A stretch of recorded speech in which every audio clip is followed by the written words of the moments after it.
uma boa noite para vocês. Nós estamos de volta com muita alegria. É verdade que foram 3 longas semanas, porque nós tivemos um intervalo sem aula, depois tivemos 2 problemas em 2 segundas-feiras seguidas, mas estamos de volta. E a nossa alegria é enorme em poder estar chegando até aí onde você está. Eu não quero perder mais tempo, nós temos que correr muito hoje para conseguirmos passar para você o conteúdo todo de que estamos responsabilizados, que é sobre a igreja. Mas eu acho que é absolutamente imprescindível e mesmo necessário que nós façamos uma revisão do que é que vínhamos tratando, porque eu tenho até temor de que algumas pessoas já tenham se esquecido dos nossos temas e daquelas coisas que nós estávamos falando. Vocês se recordam de que a nossa última aula foi sobre o mundo. Eu estava falando em relação àquilo que o mundo significa para a teologia do reino de Deus. E nós vimos que há 3 perspectivas de mundo: o mundo enquanto natureza, o mundo enquanto civilização humana, enquanto sociedade humana, e o mundo como sistemas, quase sempre sistemas de injustiça. E vimos que a Bíblia diz que nós devemos amar as 2 perspectivas do mundo: o mundo como cosmos, como natureza, e devemos amar o mundo como sociedade humana. Mas devemos ser pessoas extremamente cautelosas no que diz respeito à nossa relação com os sistemas de injustiça e de pecado e de corrupção deste mundo. Em síntese, foi isso que eu disse na última aula. Hoje, nós vamos continuar pensando no reino de Deus a partir da relação dele com a igreja. Qual a distinção que há entre o reino e a igreja? Nós já vimos a distinção que há entre o reino e o mundo. Hoje eu quero pensar com você nessa distinção que há entre o reino e a igreja. Mas eu quero convidar você a iniciar fazendo isto comigo, abrindo a Bíblia. Quase nunca eu peço para a gente abrir a Bíblia assim de saída para ler um texto. Mas hoje eu quero que você abra no Evangelho de Mateus, no capítulo 16. E nós vamos ler um texto até longo. E eu desejo que aonde quer que a nossa imagem, o nosso som estejam chegando, você abra a Bíblia e acompanhe conosco. E queremos aqui fazer esta leitura na expectativa de que ela vai ser muito útil para cada um de vocês. Vamos ler juntos então. Mateus 16, do verso 13 em diante. Indo Jesus para as bandas de Cesareia de Filipe, perguntou aos seus discípulos: quem diz o povo ser o Filho do Homem? E eles responderam: uns dizem João Batista, outros Elias, e outros Jeremias, ou algum dos profetas. Mas vós, continuou ele, quem dizeis que eu sou? Respondendo Simão Pedro, disse: tu és o Cristo, o Filho do Deus vivo. Então Jesus lhe afirmou: bem-aventurado és, Simão Bar-Jonas, porque não foi carne nem sangue quem tu revelou estas coisas, mas foi o meu Pai que está nos céus. Também eu te digo que tu és Pedro, e sobre esta pedra eu edificarei a minha igreja, e as portas do inferno não prevalecerão contra ela. Dar-te-ei as chaves do reino dos céus. O que ligares na terra terá sido ligado nos céus, e o que desligares na terra terá sido desligado nos céus. Então advertiu os discípulos de que a ninguém dissessem ser ele o Cristo. Desde esse tempo começou Jesus Cristo a mostrar aos seus discípulos que lhe era necessário seguir para Jerusalém e sofrer muitas coisas dos anciãos, dos principais sacerdotes e dos escribas, ser morto e ressuscitado no 3º dia. E Pedro, chamando-o à parte, começou a reprová-lo, dizendo: tem compaixão de ti, Senhor, isso de modo algum te acontecerá. Mas Jesus, voltando-se, disse a Pedro: arreda, Satanás, tu és para mim pedra de tropeço, porque não cogitas das coisas de Deus, e sim das coisas dos homens. Então disse Jesus aos seus discípulos: se alguém quer vir após mim, a si mesmo se negue, tome a sua cruz e siga-me. Porquanto quem quiser salvar a sua vida, perdê-la-á, e quem perder a vida por minha causa, achá-la-á. Pois que aproveitará o homem se ganhar o mundo inteiro e perder a sua alma? Ou que dará o homem em troca da sua alma? Porque o Filho do Homem há de vir na glória de seu Pai com os seus anjos, e então retribuirá a cada um conforme as suas obras. Gente, neste texto que nós lemos, há como que uma espécie de programa de Jesus no que diz respeito à própria realidade da igreja. É verdade que há aqui mais do que esse programa, mas também, quando a gente lê esse texto com algum cuidado, fica claro que o que Jesus diz aqui poderia, por si só, já nos servir no que diz respeito a uma orientação extremamente prática no que tange ao comportamento e à vivência da igreja no mundo. A primeira coisa que esse texto nos mostra é a composição da igreja. Veja aí no verso 18, como se diz que a igreja é divina, porque se afirma, é o Senhor Jesus quem diz: eu edificarei a minha igreja. A igreja é uma edificação de Deus no mundo. Jesus mesmo diz que ele artesanalmente estava construindo esta igreja, edificando esta igreja, começando esta igreja. Então, essa é a primeira realidade que você precisa saber sobre a composição da igreja. É uma composição divina, porque Deus mesmo agiu e age na edificação, na construção da igreja. Em segundo lugar, a respeito da composição da igreja, o texto diz que ela é humana também. Vejam só o verso 23, como Jesus volta-se para Pedro e diz: arreda-te de mim, Satanás. Isso porque Pedro tinha acabado de repreender a Jesus, dizendo: Senhor, nada de cruz, nada de ir para Jerusalém morrer, tu estás com a mente muito escura, muito fúnebre, é bom tirar essas ideias da mente.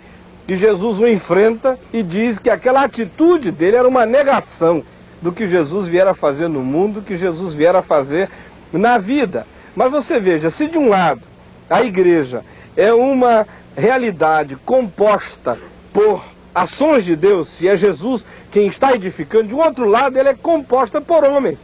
Homens que erram, homens que pecam, homens que dizem tolice, homens que deixam-se às vezes até usar pelo mal, como foi o caso de Pedro aqui. Então, a primeira coisa que esse texto ensina é a composição da igreja. E que composição é essa? É uma composição, é uma instituição divina, porém de composição humana. Essa é a igreja.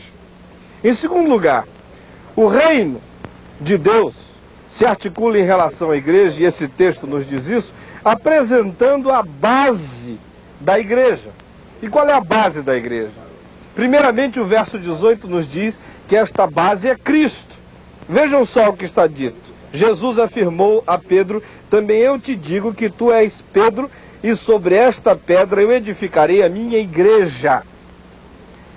Tu és Pedro, e sobre esta pedra, alguém poderia pensar que a pedra sobre a qual Jesus está dizendo que vai edificar a igreja é Pedro, por causa de um trocadilho com o nome de Pedro, Cefas, fragmento de pedra ou pedrinha. Mas há uma distinção no texto original. Quando se fala de Pedro, se fala de um fragmento de pedra. Quando se fala desta pedra sobre a qual a igreja ia ser erigida, se está falando de uma rocha. E é Paulo quem nos ajuda a entender esse texto, aqui em Efésios, no capítulo 2, no versículo 20, quando ele nos diz algo que elucida de maneira total o que está sendo dito em Mateus, no capítulo 16, no verso 18. Se não, vejam aí em Efésios, capítulo 2, verso 20. Paulo diz: vocês são edificados sobre o fundamento dos apóstolos e profetas, sendo ele mesmo, Cristo Jesus, a pedra angular. Então, quando Jesus falou da pedra sobre a qual a igreja estava se fundamentando, a pedra era ele, que é a pedra da esquina, a pedra fundamental. E mais ainda a respeito da base da igreja, se de um lado a base é Cristo, de outro lado a base é a palavra da confissão que se faz sobre Jesus. Vejam o verso 16. Respondeu Simão Pedro e disse: tu és o Cristo, o Filho do Deus vivo.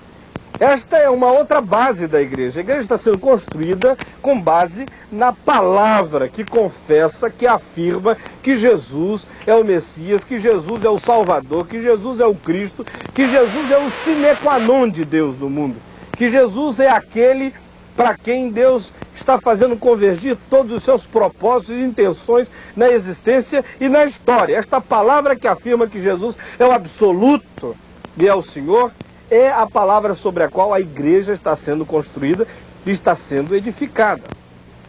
Mais ainda, Esse texto de Mateus não só nos apresenta a igreja como sendo uma instituição divina e de composição humana, não só nos dá a base da igreja, que é Cristo e a sua palavra, mas também nos fala do lugar da igreja. Qual é o lugar da igreja? Vejam só no verso 13. Que coisa absolutamente sugestiva se diz aí. Esse texto no qual, pela primeira vez, Jesus menciona a igreja nos evangelhos, nos diz que essa menção é feita em função de uma discussão que acontece quando eles estão andando para o norte do país, na direção de Cesareia de Filipe. Foi quando Jesus perguntou o que as multidões dizem sobre o Filho do Homem. Façam um levantamento, uma enquete, uma pesquisa, um ibope, para ver o que as pessoas estão dizendo sobre o Filho do Homem. E os discípulos que andavam com os ouvidos abertos ouvindo os rumores começaram a dizer o que as pessoas falavam. Mas é interessante que esse diálogo acontece quando eles estão andando por uma região imprópria. Jesus afirma a existência da igreja, o começo da igreja, justamente num lugar onde nenhum de nós planejaria começar uma igreja, em Cesareia de Filipe, um lugar absolutamente pagão. Cesareia Filipai era uma cidade dedicada ao César, que foi construída por Herodes Filipe. E era uma cidade pagã desde sempre. O livro de Juízes nos diz, no capítulo 1, que a tribo de Dan não conseguiu expulsar de lá os pagãos que adoravam os ídolos mais macabros e que se envolviam com as feitiçarias mais terríveis e que conviveram com eles o tempo todo. E na história de Israel não há um só registro onde aquela região tenha sido, por algum momento, despaganizada. E agora, nos dias de Jesus, ela é uma região extremamente conflituosa e do ponto de vista político ela é uma afronta ao judaísmo, porque ela está em Israel e dedicada a César. Do ponto de vista religioso ela é pagã. Não há nenhuma razão para se começar uma igreja ali, mas Jesus resolve começar a igreja lá. Isso tem um significado muito interessante, porque a intenção de Jesus é que a igreja esteja justamente aí, aonde ninguém mais quer estar. A intenção de Jesus é que a igreja seja um acontecimento de Deus no mundo mais cruento. Vejam só o que Jesus diz em João, no capítulo 17, no versículo 15, aonde ele diz: Pai, não peço que tu os tires do mundo, e sim que tu os guardes do mal. Ou ainda, neste mesmo capítulo 17, no verso 18, ele diz: assim como tu me enviaste ao mundo, também eu os enviei ao mundo. Aqui Jesus diz primeiro que pediu ao Pai que a igreja fosse livre desse espírito de injustiça e de pecado que reina no mundo. Mas em segundo lugar, que ele, mesmo havendo esse risco, enviava a igreja era ir para o mundo mesmo, para ela viver as lutas da história e da existência. Pois bem, gente, esse é o lugar da igreja, o mundo. E ainda mais, o verso 18 nos diz que não é só no mundo, mas no lugar mais perigoso do mundo. Vejam só o que se diz aí. Tu és Pedro, sobre esta pedra edificarei a minha igreja, e o quê? E as portas do inferno não prevalecerão contra ela. É interessante que Jesus coloca a igreja não só no mundo, mas nas portas do inferno.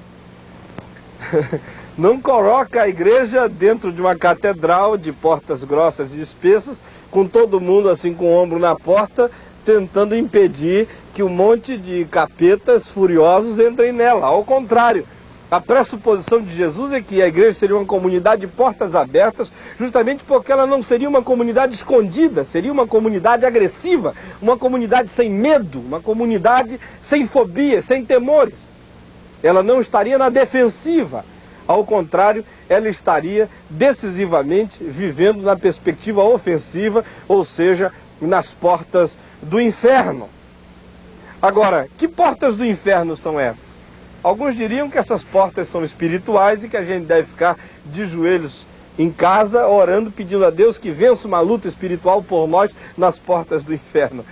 Mas notem que o texto não diz que é a porta do inferno, mas nos diz que é nas portas do inferno, porque o inferno tem muitas portas.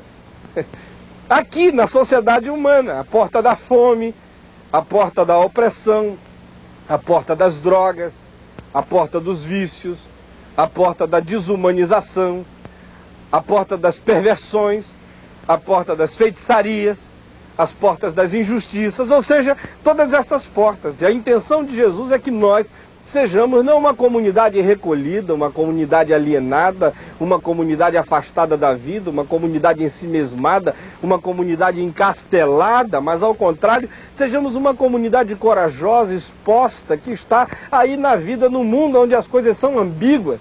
Mas justamente onde são ambíguas é que elas precisam ser iluminadas pela luz do Evangelho. Jesus diz no Apocalipse que a igreja deve ser um candeeiro dele na vida, iluminando a existência e a história. Então este é o lugar da igreja, o mundo, nas portas do inferno, na luta e numa perspectiva agressiva de amor. Mas não apenas isso. O nosso texto prossegue aqui em Mateus dizendo qual é a missão da igreja. Que missão é essa? O verso 19 diz que a missão é dupla. Primeiramente é a missão da reconciliação. Se diz que a igreja vai ser a comunidade que está neste mundo para ligar, para promover ligadura, para dar as mãos uns dos outros, para acabar com o apartheid, com a separação. Está aí neste mundo para promover e para fazer o convite ao grande abraço entre os seres humanos. Abraço com Deus e abraço uns com os outros. E mais ainda, ela é também a comunidade da ruptura. Porque Jesus não apenas diz que ela vai ligar, mas diz que eventualmente ela também vai desligar, também vai cindir, vai quebrar, vai profetizar, vai trazer a palavra que vai romper as coisas, que vai estabelecer o que é luz, o que é trevas, o que é claro, o que é escuro, o que é certo, o que é errado. Precisa ser essa comunidade que também tem a coragem de não ficar em cima do muro e fazer opções, opções do reino de Deus, opções por Deus. E mais ainda, a palavra de Deus prossegue e diz que ela não é apenas a igreja da instituição divina de composição humana, que a base dela é Cristo e a palavra, que o seu lugar é na geografia da mundanidade, nas portas do inferno, que a sua missão é de reconciliação e de ruptura, mas diz também qual é o caminho da igreja.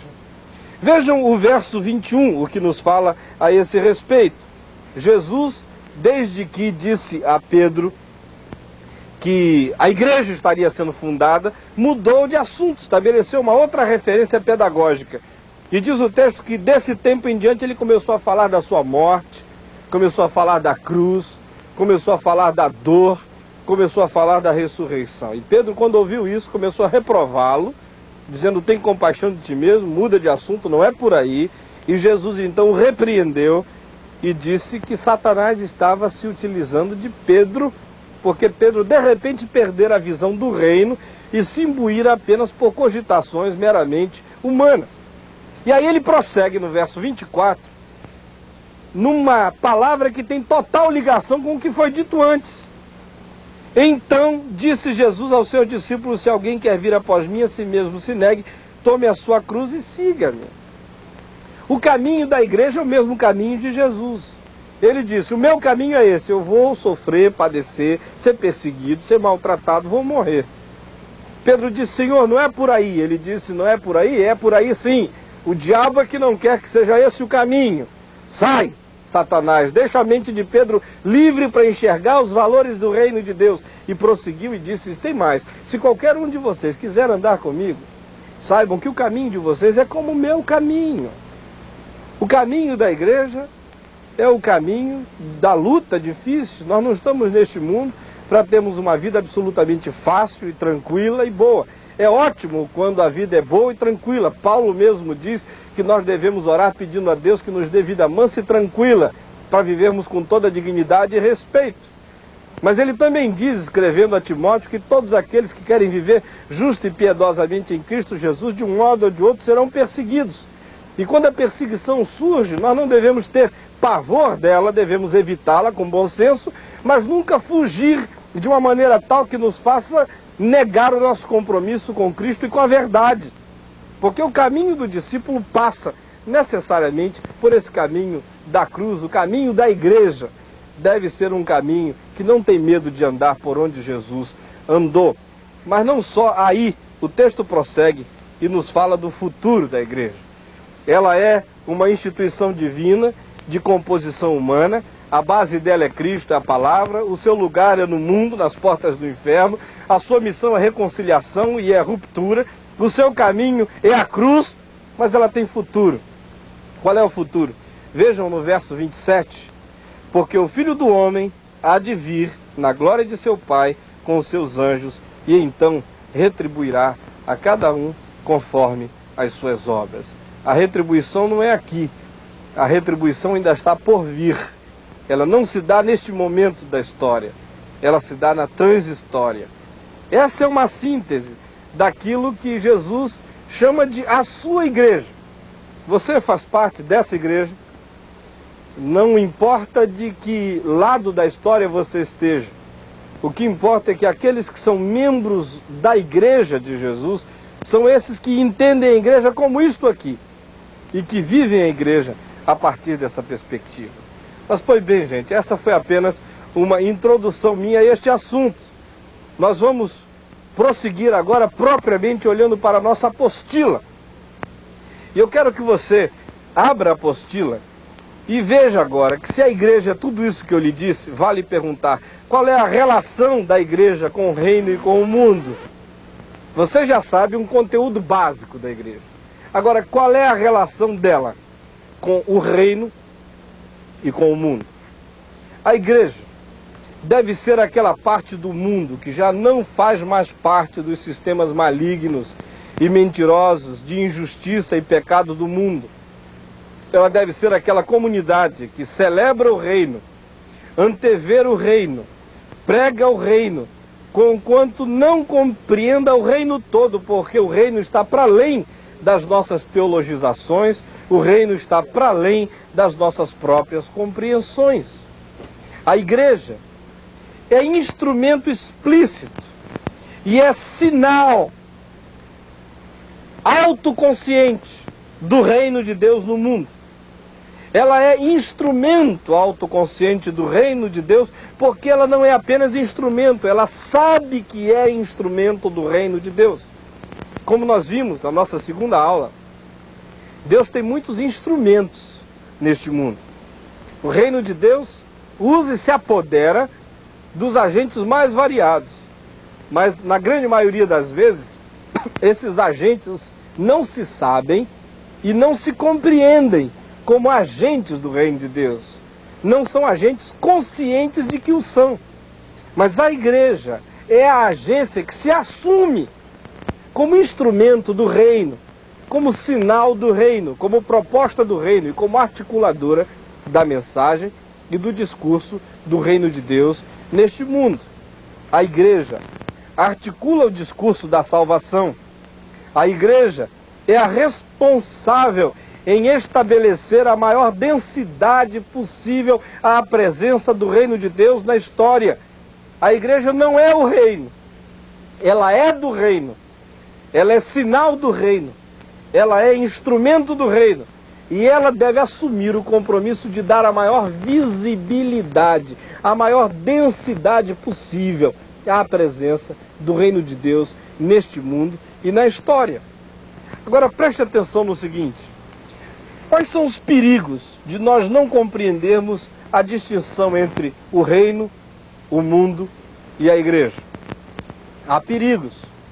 E esses perigos não só se apresentam diante de nós teoricamente como tais, mas nós temos absolutamente a certeza de que em volta de nós essas coisas estão acontecendo, esses perigos estão se transformando em realidade todo dia. Senão você preste atenção e veja quais são os perigos que acontecem em função de nós não compreendermos as distinções entre o reino, o mundo e a igreja. Quando a gente mistura essas três categorias, o que pode acontecer de ruim? O primeiro perigo é o da identificação da igreja com o reino. Quando as pessoas pensam que a igreja e o reino são a mesma coisa, que Deus não tem uma realidade maior na vida do que a igreja, que a igreja é tudo quanto interessa a Deus, que a igreja é o sonho único de Deus, que a igreja é a única sociedade pela qual Deus se importa, que a igreja é, enfim, aquela realidade que diz respeito a toda a intenção de Deus, e que fora da igreja Deus não tem mais nada.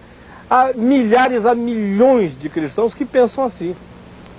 Eu diria mesmo que a maioria absoluta da cristandade pensa assim.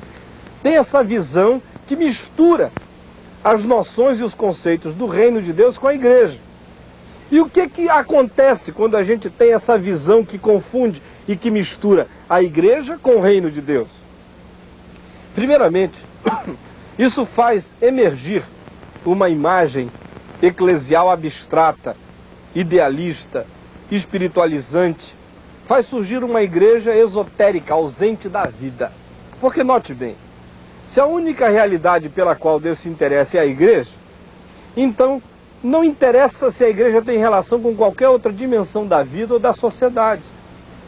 Porque a igreja pode viver em função de si mesma.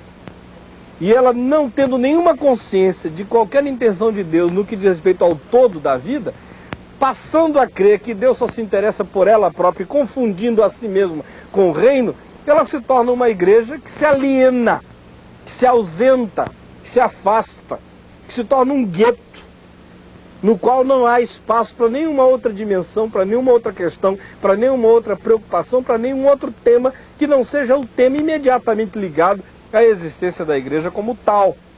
Isso faz com que a espiritualidade da igreja seja totalmente vertical e faz com que a igreja perca toda e qualquer visão da sua relação com a história.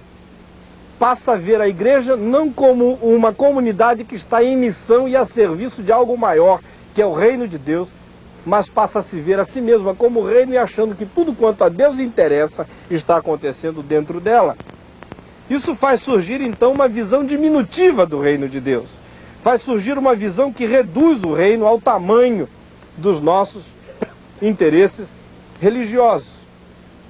Se não, vocês vejam, a gente identifica e percebe perfeitamente esse sintoma de uma igreja que se confundiu com o reino nas orações que são feitas em muitos dos nossos concílios eclesiásticos pelo mundo afora.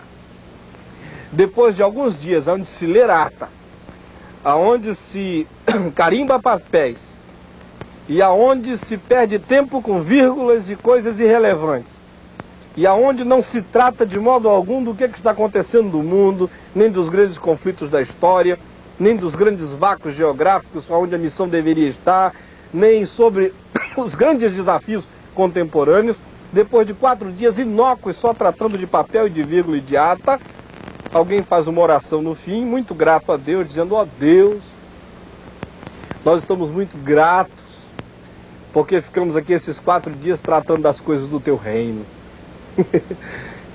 Essa oração me faz mal, essa oração me desabençoa completamente, porque no dia em que as coisas do reino de Deus forem só papéis, vírgulas e atas e ninharias eclesiásticas, no dia em que as coisas do reino de Deus forem apenas estas, eu sinceramente me desapaixono pelo reino de Deus. E uma igreja que se vê como sendo a única realidade do reino de Deus e entendendo essa sua burocracia interna como sendo burocracia do reino de Deus, esses seus ministériozinhos internos como sendo os grandes ministérios do reino de Deus, perdeu a visão da história, perdeu a visão de quem é ela, perdeu a visão do que ela serve, de para que ela presta, o que ela está fazendo neste mundo. Então esse é o primeiro perigo, é da igreja se identificar de tal maneira com o reino que ela perde a visão do reino, perde a visão da história, perde a visão de si mesma. O segundo perigo é o perigo da identificação da igreja com o mundo. Esse é o oposto, é o outro lado da questão. Se de um lado há o perigo da igreja se identificar com o reino e achar que o reino é do tamanho dela, há também o perigo dela se identificar com o mundo e achar que igreja e mundo tanto faz a mesma coisa. Que o povo de Deus é toda a população do planeta, que não há nenhuma necessidade de que o ser humano diga sim a Deus, de que o ser humano diga sim a Cristo, e de que o ser humano faça uma opção por Deus e por Jesus na vida. Pois bem, essa identificação da igreja com o mundo, quando a gente perde as fronteiras, perde a nitidez sobre o que é uma coisa e o que é outra, faz surgir, faz projetar uma imagem eclesial excessivamente secularizada, mundana, disputando o poder com os outros poderes deste século. Essa igreja que se fundiu com o mundo e que não consegue perceber a distinção que há entre ela e o mundo, é uma igreja que vai acabar se tornando uma comunidade que nada mais é do que um mero fenômeno sociológico e político. Quando a igreja perde essa noção de que ela está no mundo, para viver na natureza, para viver na sociedade e para enfrentar os sistemas do mundo, os sistemas pecaminosos como agentes revolucionários do reino de Deus, quando ela perde essa consciência, esse mistério, essa unção, quando ela perde esse carisma, quando ela perde esse poder, quando ela perde essa visão de si mesma, ela se corrompe. É como esse político que está aí, vote em Angelino Angel, um mau político, mas um bom presbítero. Essa igreja que perdeu a separação entre as coisas e que se corrompeu, perdeu os valores éticos, perdeu o espírito de santidade. E muita dessa identificação existe entre nós. E quando essa atitude surge, quando essa mentalidade se desenvolve, o que acontece é que a igreja sucumbe àquela sedução, àquela tentação que Jesus venceu quando o diabo disse: eu tudo isso te darei se tu prostrado me adorares. Frequentemente, a igreja, para atingir a glória do mundo, a influência no mundo, o poder político, para conquistar as verbas a fundo perdido, para conquistar todas as coisas que estão aí nas estruturas do poder, é capaz de fazer qualquer coisa. Porque ela acha que é tudo a mesma coisa e que ela pode transitar de lá para cá sem nenhuma preocupação ética, sem se ver como povo de Deus, que tem que ser um povo responsável na sua relação com o planeta e tem que ser sal da terra, não tem que ser terra da terra, tem que ser luz do mundo, não tem que ser mundo do mundo, tem que ser uma comunidade diferenciada justamente para poder influenciar. E ser diferenciada não é usar um cocó na cabeça, não é quando todo mundo passa batom a gente não passa batom, não é quando todo mundo pinta a unha a gente não pinta a unha, não é quando todo mundo está usando verde cheguei a gente andar de preto, não é nada disso. Ser diferenciado é ter uma vida que seja uma vida alternativa, uma vida eticamente bonita, uma vida transparente, uma vida que seja em si a contracultura dessa Babel escandalosa que está instituída em volta de nós no planeta. Uma vida justa no meio da injustiça. Uma vida transparente onde tudo é ambíguo. Uma vida verdadeira no meio da mentira. Uma vida bondosa e altruísta quando tudo que vale é a lei do Gerson. A lei do levar vantagem. Essa deve ser a postura diferenciada da igreja em relação ao mundo. Essa igreja sem influência ética e espiritual acaba se tornando uma instituição social e política que não influencia espiritualmente o planeta, que não gera nenhum tipo de mudança, nenhum tipo de metamorfose em coisa alguma. Agora preste atenção, nós estamos diante de um terceiro perigo, que é o perigo da identificação da igreja consigo mesma. Nós vimos o primeiro perigo, é a igreja confundir a ela própria com o reino. O segundo perigo é a igreja confundir a ela própria com o mundo. O terceiro perigo é a igreja em si mesmar-se. Isso é pior ainda do que a igreja que se confunde com o mundo, com o reino. Porque a igreja que se confunde com o reino, pelo menos acha que ela tem essa coisa extraordinária do reino de Deus nela. Mas quando ela se em si mesma, ela perde até o carisma de se ver como uma entidade misteriosa de Deus na vida e na história. Trata-se daquela igreja que vive e que pensa em círculo. Esse tipo de igreja só vive para si, não se articula com o reino, nem se articula com o mundo. E o que importa é essa igreja, não é o português, é o evangeliquez. O que importa é essa igreja é o teologuês, mas não é a vida. Vocês querem ver como é que o pessoal dessa igreja fala? Olha aí. Nós vamos já ver como é que o pessoal dessa igreja fala. Se você quiser ver como é que os moços dessa igreja batem papo, prestem sua atenção em como é que as coisas acontecem.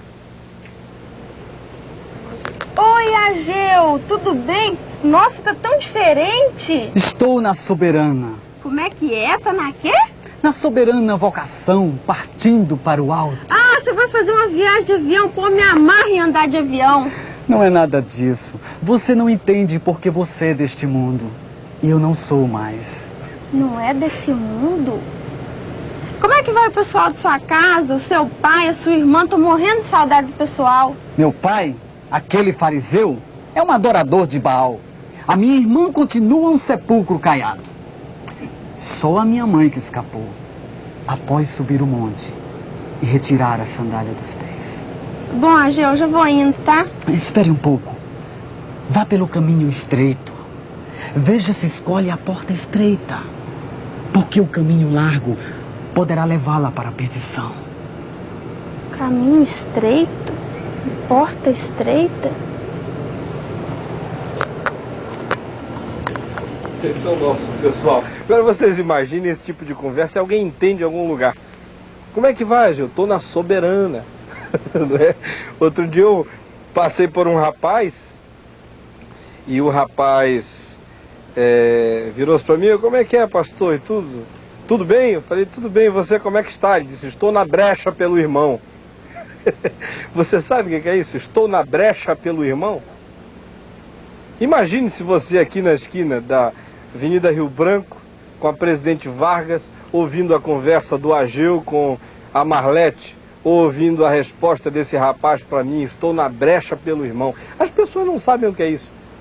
Quando a igreja vive e fala esse dialeto que ninguém compreende, e nós temos que ser sinceros para admitir que muitas das conversas que nós travamos dentro dos nossos templos são incompreensíveis. O indivíduo que está do lado de fora não sabe absolutamente nada sobre esse código que a gente fala.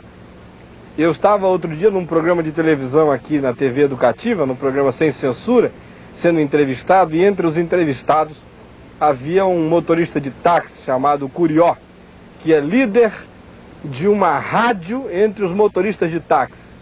E ele mostrou lá, para todos nós e para todos os que assistiam ao programa, os códigos mediante os quais ele e os outros se comunicam. E há uma série de jargões e de expressões e de palavras que eles usam e que ninguém mais no mundo e na sociedade usa. Somente aqueles que fazem parte desse grupo fechadíssimo é que podem compreender esses códigos. Eu estava ali vendo o Curió falar e pensando que no meio da igreja, muitas vezes, é exatamente isso que acontece. A gente fica assim, acostumado, e depois de um tempo a gente já decifra esses códigos, essas comunicações, nem nota mais como isso é estranho para uma pessoa de fora, que não sabe de coisa alguma. Você está em casa vendo um programa de televisão evangélico e o indivíduo lá diz: ó Deus, nós andamos contigo, estamos firmes no sangue. O indivíduo que está do lado de fora diz: o que significa isso? Estar firme no sangue, não é?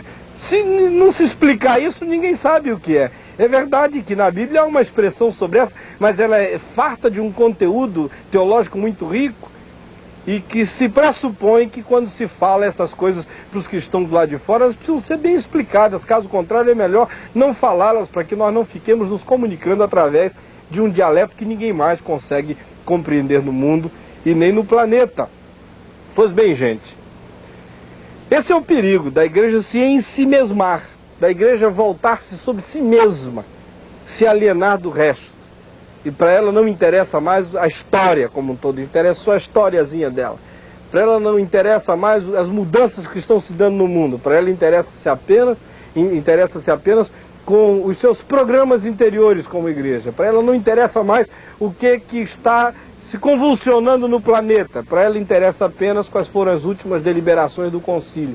Esse tipo de igreja perdeu a história, perdeu o rumo, perdeu a visão, perdeu a si mesmo. Nós temos que ser honestos para admitir que muitas dessas desestruturações estão presentes entre nós, estão presentes no nosso meio. Pois bem, quando a igreja se relaciona só com o reino e pensa que ela e o reino são iguais, a igreja perdeu a visão de si mesma e do tamanho do desafio. Quando a igreja se confunde com o mundo, ela perde o poder, perde a influência. Procurando o poder humano, ela perde o poder do Espírito Santo, que é o poder revolucionário de falar ao coração humano. E quando a igreja se confunde com ela mesma, ela se torna uma comunidade absolutamente patologizada, egoísta, alienada e que não consegue ver nada além de si própria. Pois bem, essas situações são patológicas e precisam ser saneadas, e só poderão sê-lo na perspectiva certa, quando nós entendemos que o reino de Deus é a totalidade das intenções de Deus para a história e para tudo que existe. Quando nós entendemos que o mundo é natureza boa de Deus, é sociedade humana onde a noiva casa, a criança brinca na praça e a vida pode ser bonita, mas o mundo também é sistema de injustiça produzido pelo pecado que precisa ser enfrentado. E quando a gente entende que a igreja é essa comunidade, instituição divina de composição humana, que tem como base Cristo e a sua palavra, que o seu lugar é no mundo e nas portas do inferno, que a sua missão é de reconciliação, mas também deve ser corajosa para estabelecer rupturas. Quando a igreja entende que o seu caminho é como o do mestre, duro e difícil, mas que o seu futuro é de recompensa e é de galardão. Quando a gente entende isso, e quando nós nos entendemos como agentes do reino de Deus no mundo, então a igreja se vê na perspectiva certa e pode ser poderoso instrumento de Deus na vida. Eu volto já com vocês.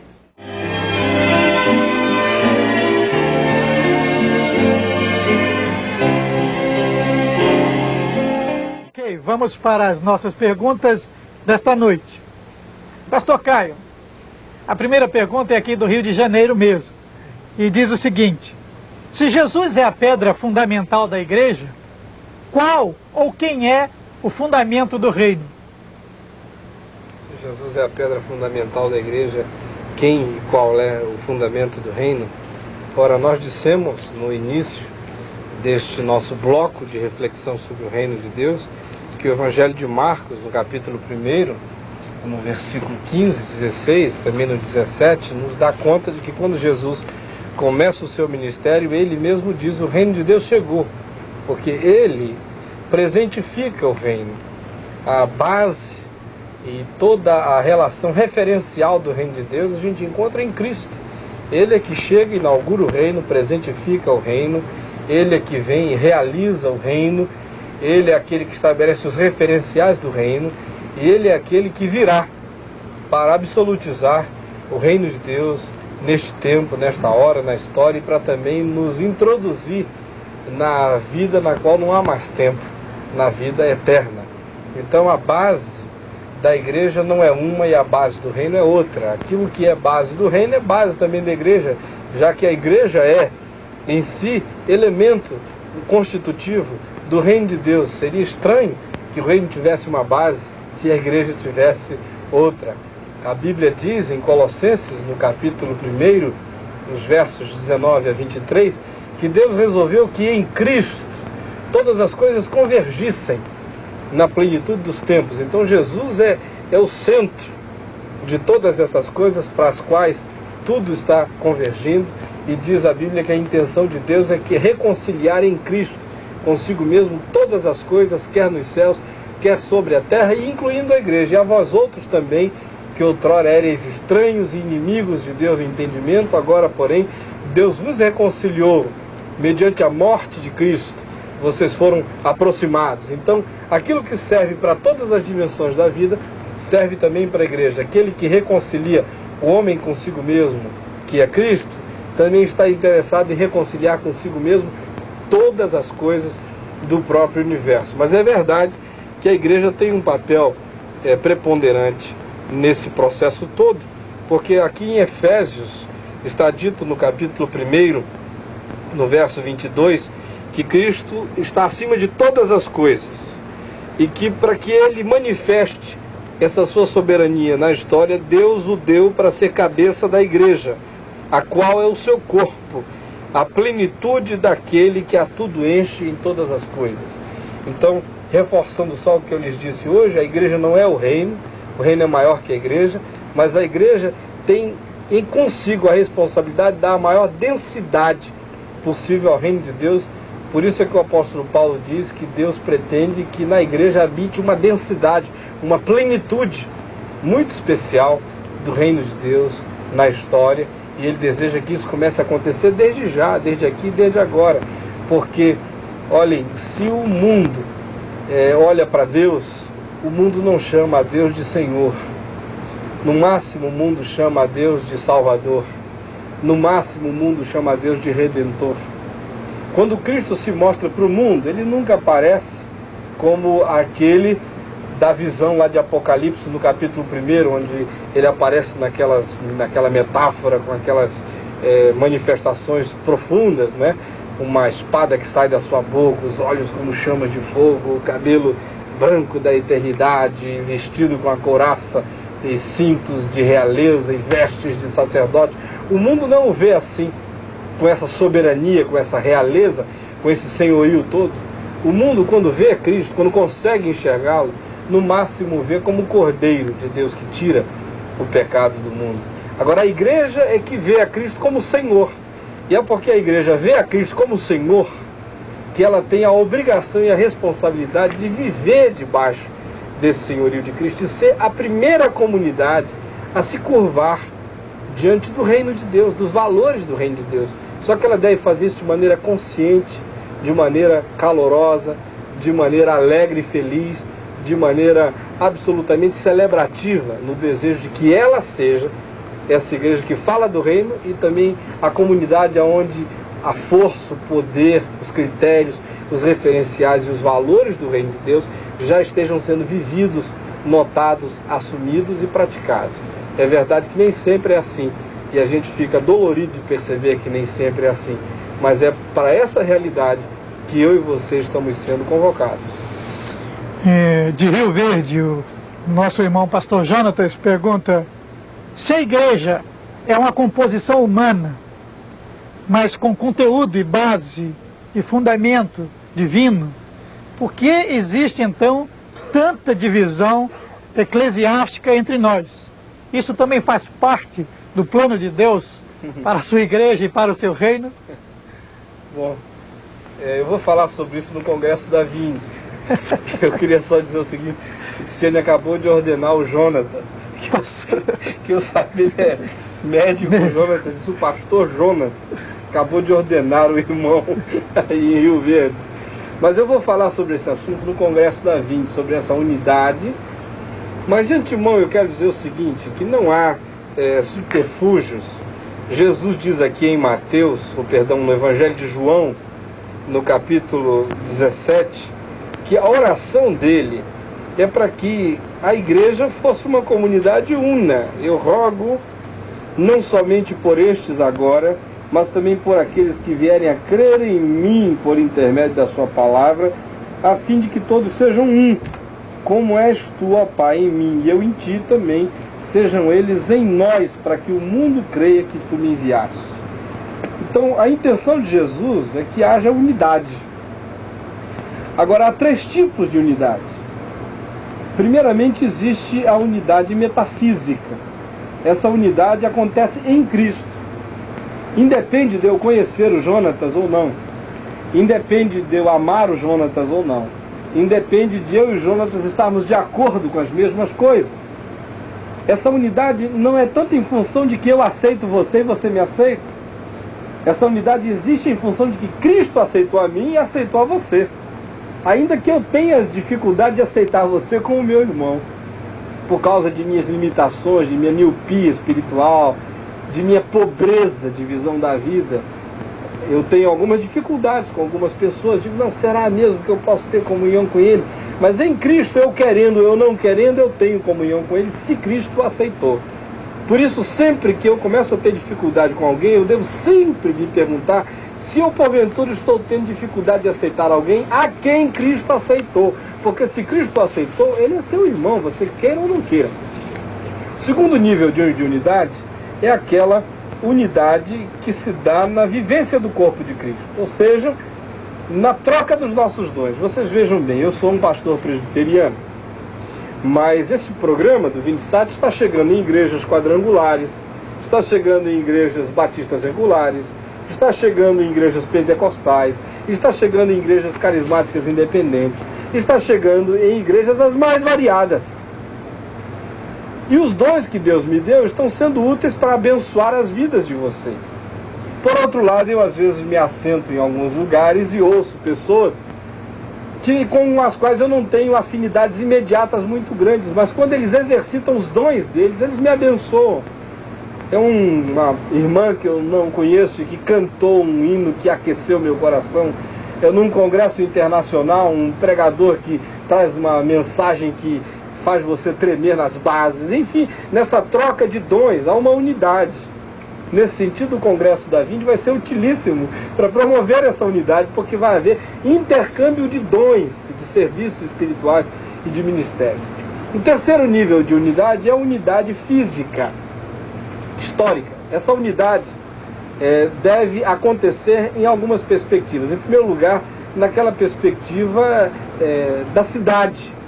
Não importa se a sua igreja é presbiteriana, a dele batista, a dele quadrangular, a dele da Assembleia de Deus, a dele episcopal, a do outro luterana, mas é necessário que haja uma vivência, que haja uma perspectiva de unidade, de comunhão, de acordo, de vivência entre as pessoas, de que haja a possibilidade de um convívio, que esse convívio seja bonito e que a cidade veja que essas pessoas, com quanto têm preferências de organização de igrejas diferentes, e tem algumas perspectivas doutrinárias diferentes, mas eles estão tão unidos naquilo que é essencial, que eles não estão conseguindo se separar em função das bobagens da periferia. Porque nós temos que admitir que boa parte das coisas que nos separam não tem nada a ver com as essenciais. Nós não nos separamos porque uns creem na Trindade e outros não creem na Trindade. O grupo que não crê na Trindade é pequenininho, a maioria crê. Nós não estamos separados porque um grupo crê que a Bíblia é a palavra de Deus, outro grupo não crê. O grupo que não crê que a Bíblia é a palavra de Deus é muito pequeno. Nós não estamos separados porque um grupo crê que a salvação é única e exclusivamente por Cristo e um outro grupo não crê. O grupo que não crê, do ponto de vista assim cristão, é grande, em certa medida, mas é muito pequeno quando comparado com o todo. Nós não estamos separados porque alguém diz que não é preciso batizar quem crê. Nós estamos separados muitas vezes é porque um batiza por imersão, outro batiza por aspersão, outro batiza por efusão, outro batiza com chuveirinho, enfim, de alguma maneira. Nós não estamos separados por causa do essencial. Nós estamos sempre separados por causa do periférico. Nós estamos separados é porque uns administram a igreja com presbíteros, outros administram com junta diretora, outros administram com diáconos. Estamos separados é porque um crê que o nome da bênção, quando o sujeito fica assim, roxo de Deus, assim, cheio do Espírito Santo, os pentecostais dizem, o nome disso é batismo com o Espírito Santo. E os reformados históricos dizem, não, é plenitude. Então, porque um chama de batismo, outro chama de plenitude, se separam. Estamos separados é porque um diz assim, a evidência de que uma pessoa está cheia do Espírito Santo é que ela fala em línguas estranhas, misteriosas.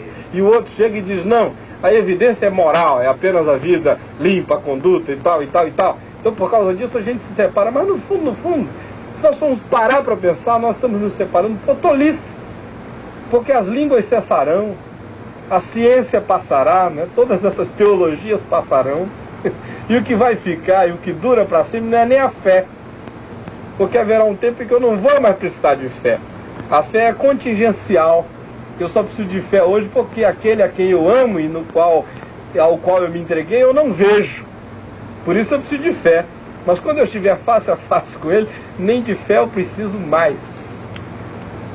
Só o que vai ficar é o amor. Esse é o dogma maior. Esse dura para sempre. Esse é aquele em função do qual eu, você, todos nós vamos ser julgados. Então, é para esse tipo de unidade que nós estamos sendo convocados. Não para tirar o nome da igreja da porta da igreja, porque há uma herança histórica das denominações muito bonitas. Mas deve haver tolerância, deve haver grandeza, deve haver espírito conciliar, deve haver amor, deve haver respeito pelas diferenças administrativas, históricas, mas deve haver, sobretudo, a consciência de que aquilo que me separa dele é periférico e aquilo que me une a ele é essencial. E que eu me separar dele por aquilo que é periférico é blasfêmia contra aquilo que é essencial. Pastor Caio, como dimensionar esta linha de demarcação entre o que seja igreja e reino, para não reduzir o reino ao tamanho da igreja, para a gente não se ver de repente com um discurso assim inconsequente, né? Falando de coisas, aparentemente chamando-as de coisas do reino, quando são coisas da igreja. Como dimensionar essa linha? Quando é que a gente ultrapassa para lá e chega na dimensão do que é reino, saindo da circunscrição apenas da igreja? Bom, tudo aquilo que é genuinamente da igreja é do reino. Mas nem tudo aquilo que é do reino é da percepção da igreja. Deixa eu dizer melhor.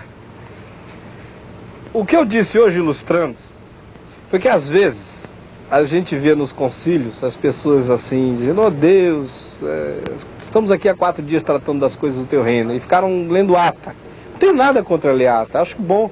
Organiza, escreve, é histórico, historia, ajuda a amarrar as coisas. Mas chamar aquilo ali de as coisas do reino é uma diminuição. O reino é muito maior do que aquela coisinha ali. Aquilo é um item da burocracia da igreja, não tem nada a ver com as grandes coisas, as grandes causas, os grandes temas do reino de Deus. Então, repetindo, tudo aquilo que é genuinamente da igreja é do reino. Mas nem tudo aquilo que é do reino é do conhecimento da igreja.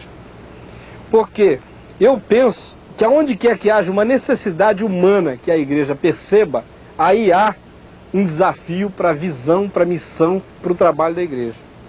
Toda necessidade humana deve ser tema da reflexão e deve ser ponto de referência para a caminhada da igreja. Deve ser desafio para a igreja chegar. Então, qualquer coisa que seja da igreja, seja da competência da igreja, da visão da igreja, e como eu disse, eu creio que toda a amplidão da necessidade humana é um desafio à igreja, isso é coisa do reino. Seja ela interna da igreja, esteja ela fora da igreja como comunidade, a nível de desafio, para onde a igreja deve caminhar a fim de fazer alguma coisa. Agora, nem tudo aquilo que é do reino é do conhecimento da igreja. Por exemplo, o reino de Deus é livre, como eu tenho dito aqui.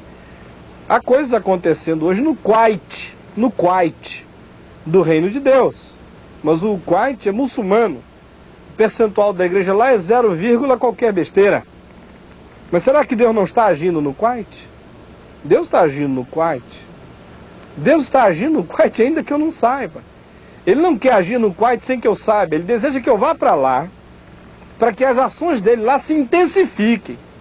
Porque em última análise, os braços mais densos com os quais Deus conta na história são os meus, são os seus. Mas ainda que eu cruze os meus, o Espírito do Senhor é livre. E Deus não está agindo só quando alguém está dizendo sim a Cristo. Deus não está agindo só quando uma igreja está sendo fundada. Deus está agindo também quando crianças estão comendo. Deus está agindo também quando abrigos de velhos estão sendo construídos. Deus está agindo também quando hospitais estão sendo erigidos. Deus está agindo também quando regimes totalitários estão caindo e dando lugares a regimes onde se preza a liberdade e onde se busca a justiça. Entendeu? Eu espero que você tenha entendido. Então, nem tudo aquilo que é do reino a igreja consegue ver. Mas tudo aquilo que a igreja consegue ver e fazer é coisa do reino. Porque é de se supor que a igreja não vai investir a sua vida em tolices antagônicas ao reino de Deus. Todo genuíno papel e missão da igreja é a realidade do reino, embora haja coisas do reino que extrapolem a própria percepção e a própria visão imediata da igreja na história. Estou gostando de ver o pessoal aí do auditório fazendo as suas anotações. Pastor Caio, com relação a essa questão das portas do inferno não prevalecerem contra a igreja, há uma pergunta aqui da Embratel, especialmente com relação ao noticiário que saiu no jornal o Globo de ontem. Diz a respeito de uma verdadeira guerra santa que foi promulgada ontem pelo jornal, em que um pai de santo desafia uma igreja pentecostal a enfrentá-lo no terreiro dele, porque alguns pentecostais estavam invadindo terreiros de macumba aqui para acabar com o terreiro de macumba, para desmanchar o terreiro de macumba, e esse pai de santo desafiou alguns para irem lá. Então, como fica esta posição? O que fazer? Qual deve ser o papel da igreja? Qual deve ser a função da igreja? Como deve agir a igreja nesta situação? Bom, nesse caso aí parece que o melhor é contratar o Mike Tyson. Porque no dia que a gente achar que o papel da igreja, que a vitória da igreja sobre as forças do mal é na base do braço, de sair entrando aí no terreiro dos outros, metendo pau e quebrando, então é melhor a gente montar uma guarda da igreja, contratar uns mercenários. Eu creio que isso é ridículo.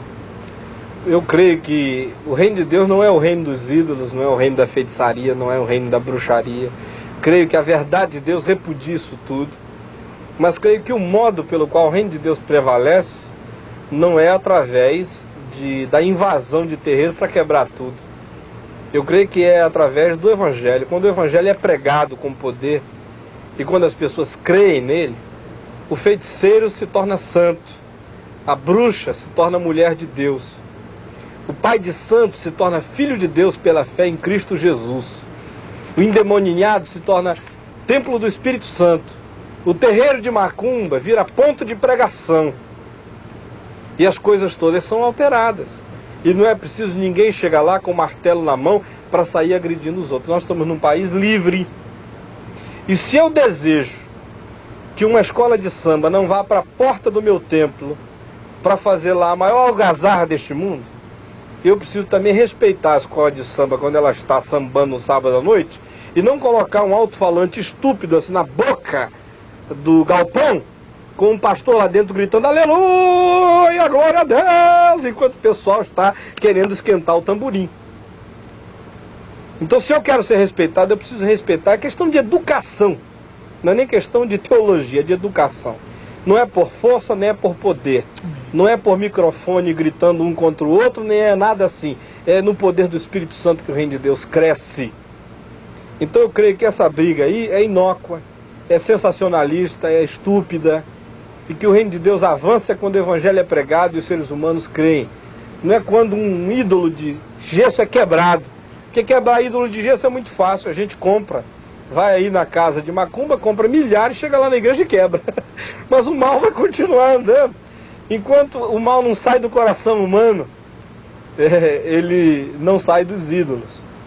Pode não haver ídolo nenhum, mas se os altares estão erguidos nos corações humanos, o mal continua absolutamente solto.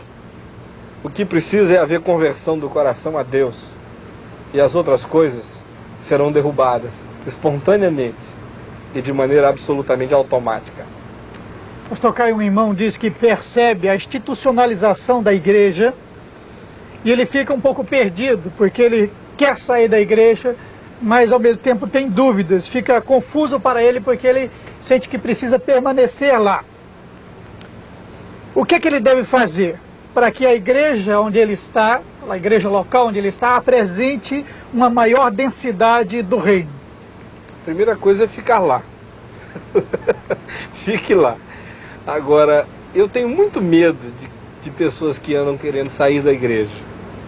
Aliás, eu tenho sabido que alguns alunos do Vindsat aí pelo Brasil afora estão entrando assim em conflito, em confronto com os seus pastores. Dizendo, o pastor Caio diz diferente e essa coisa toda. Eu sou pastor de uma denominação, sou membro de igreja, rolado num hall de membro, não saio de lá, amo a minha igreja, só saio de lá se me puserem fora. E se me puserem fora, eu procuro outra. Porque eu não consigo pensar em viver fora da proteção da comunidade, da igreja. A igreja, como é de composição humana, ela não é perfeita. E ela tem as suas ambiguidades, os seus problemas, as suas dificuldades.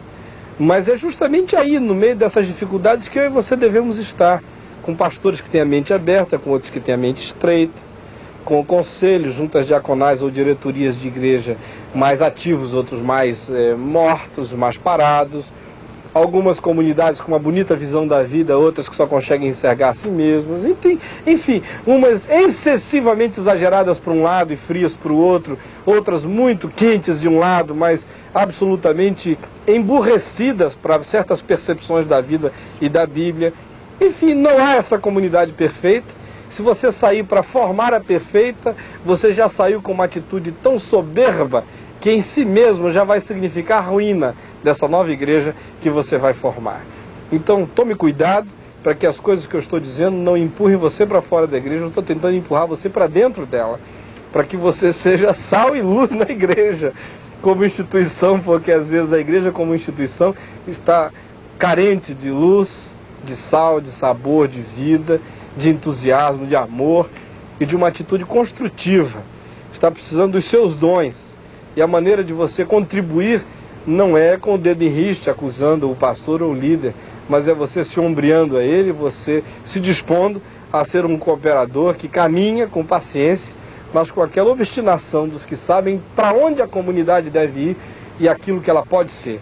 De modo que o meu estímulo a você é para ficar aí, e para ser alguém que não só soma, mas alguém que multiplica na própria comunidade. Pastor Caio, com relação à expressão, à representação da igreja, o senhor fala que ela deveria ter uma linguagem mais contextualizada, ou seja, que traduzisse a maioria dos seus símbolos para que pudesse o povo entender, as pessoas que ouvem a nossa mensagem.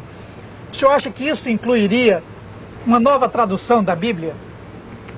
Eu acho que há muitas traduções da Bíblia que são boas. Essa mesma que eu uso, ela do ponto de vista religioso é boa. Em alguns ambientes eu acho que ela deixa a desejar, especialmente junto a adolescentes. O pessoal não entende muito, mas de adolescentes para cima, nos meios universitários eu gosto dela, nas cruzadas eu também gosto muito dela. Acho que há algumas traduções boas que já existem, há outras que estão sendo providenciadas. Agora mesmo a Sociedade Bíblica do Brasil está aí em função de um projeto, de uma tradução boa, moderna da Bíblia, que já existe nos Estados Unidos e está sendo usada satisfatoriamente por lá. Agora, eu acho que o que nós precisamos é tomar cuidado com algumas expressões que nós desenvolvemos na igreja e que são compreendidas no âmbito da igreja, porque a gente aprende, acaba se aculturando. Mas quem está de fora não entende nada. Não entende absolutamente nada. Você se imagine, se você fosse uma pessoa que não é membro da igreja, que não sabe nada de igreja, está passando assim na porta de um templo evangélico. Lá dentro está havendo uma vigília, meia-noite. Está todo mundo assim, aleluia, aquela alegria, aquela oração. Aí de repente alguém diz assim, ó Deus, toca fogo em nós. Aí o outro diz, queima, Senhor. Aí um outro diz assim, vem e me fere. Aí aparece um outro e diz uma coisa assim, me quebranta. O indivíduo que vem passando lá de fora, ele não sabe o que está acontecendo ali. Ele pensa que está uma briga de faca, tem que chamar o corpo de bombeiro, porque tem alguém lá que está na iminência de ser queimado, uma coisa assim. Agora você que está dentro, que está no clima, não acha estranho. Quem está pedindo fogo é para o coração. Quem está pedindo para ser quebrantado é para não ser um arrogante, um soberbo, para ser uma pessoa humilde, simples. No ambiente de uma reunião de oração, a gente entende isso. Agora, quando alguém está falando para as pessoas de fora, está numa universidade, está num programa de televisão ou de rádio, ou está falando através de um veículo que atinge a pessoas de todo tipo, e não só aquelas que são membros do gueto da igreja, então não se admite que se use esse tipo de linguagem de expressão, porque ela não vai ser compreendida. Não vai ser mesmo. E há uma série de outras tantas coisas que dizem respeito à nossa cultura evangélica, porque nós já temos uma cultura e que a gente acha que tem a ver com santidade, com coisas assim, mas não passa apenas de cultura daquele guetozinho ali. E que não tem nada a ver com a vida. Quanto mais você puder ser pessoa santa de Deus, mas sem oferecer discrepância nessas coisas, onde a diferença não seja essa diferença, seja diferente do seu modo de viver, da santidade da sua vida, da sua postura. Isso é que deve caracterizar a diferença, não esses nossos cacuetes evangélicos. Você note que quando quiseram prender Jesus, lá no jardim do Getsêmani, tiveram que inventar uma senha para prendê-lo. E a senha era que Judas ia chegar e iria beijá-lo. Por quê? Se Jesus fosse o ser humano mais óbvio desse mundo, se todo mundo que olhasse para ele dissesse, aquele ali é Jesus, olha a roupa dele, é roupa de Jesus. Olha o cabelo dele, é cabelo de Jesus. Olha a cara dele, é cara de Jesus. Se ele fosse assim tão óbvio, não precisava nem de senha. Mas ele era um homem, filho do homem, no meio dos homens. Um homem como os outros homens. A diferença era a pureza, a santidade, a divindade, o poder. A diferença era o amor. A diferença era essencial. Não era a diferença na cara, nem no cabelo, nem no corte, nem na roupa, nem no modo especial de falar. A diferença era na vida.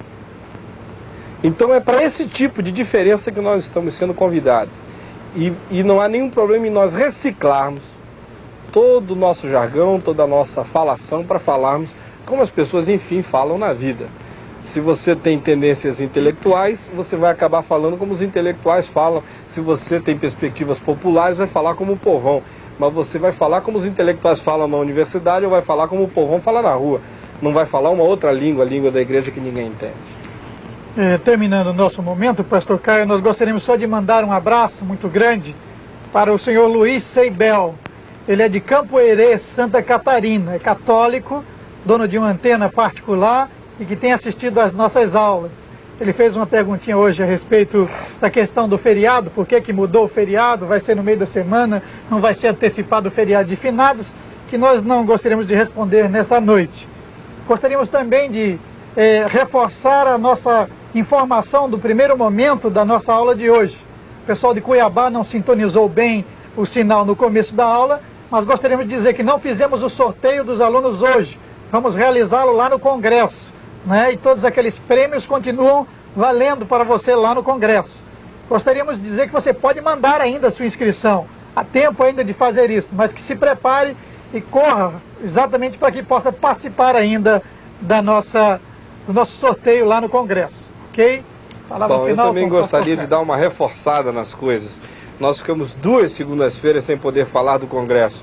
E eu, pessoalmente, não estou gostando nada da omissão dos alunos do Vindisat em relação ao Congresso da Vinde. Eu tenho perguntado à Lídia se o pessoal do Vindisat está enviando inscrições, se está havendo muita mobilização, e a notícia é de que alguns estão ainda sem saber se vão ou se não vão. Isso é inadmissível. Olhem, o Congresso ia muito bem em Águas de Lindóia. Nós o mudamos para Brasília para facilitar para todo mundo que vinha de longe e reclamava.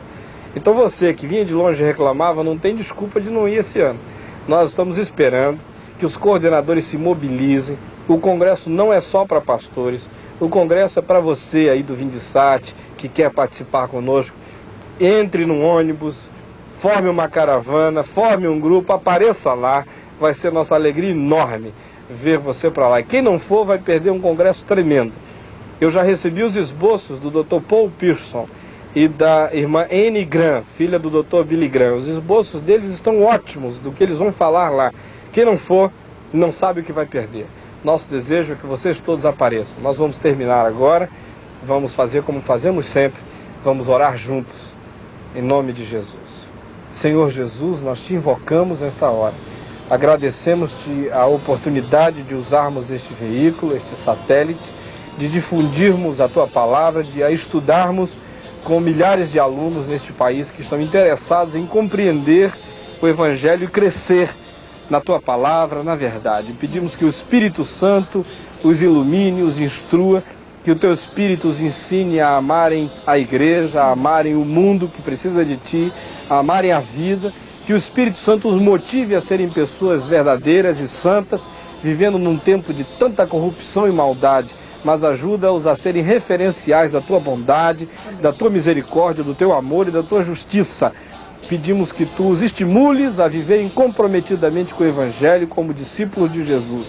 Rogamos por aqueles que estão nos assistindo em antenas independentes por esse país afora, rogando que aonde quer que estejam, a tua graça, a tua paz, o teu Espírito os esteja envolvendo e os esteja abraçando nesta hora, falando-lhes do teu amor e da tua salvação. Agradecemos tudo que tu nos tens dado, que tu nos tens permitido fazer.